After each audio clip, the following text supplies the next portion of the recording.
আমার বরের মতো যাদের বরেরা কুঁড়ে রোজ বাজারে যেতে হবে বলে একদিন বাজারে গিয়ে যত রকম মাছ পাবে তুলে নিয়ে আসে, আজকে তাদের জন্য এই ভিডিওটা।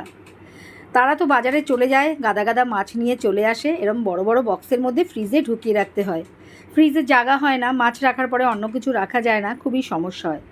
তাই তাদের জন্য এই ছোট্ট ভিডিওটা আমি দিচ্ছি, হয়তো আপনাদের কাজে লাগবে।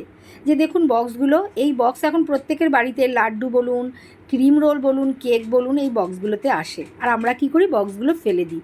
তো এখন থেকে বক্সগুলো যদি না ফেলে দিয়ে এই বক্সগুলো ধুয়ে এর মধ্যে মাছগুলো সাজিয়ে রাখি, তাহলে দেখুন কত সুবিধা হয়। এক একটা বক্সে এক এক রকমের মাছ রাখা যায়। আর এরকম বড় বড় ঢাকনালা বক্সগুলো দরকার হয় না, আর ফ্রিজের জায়গাও নষ্ট হয় না।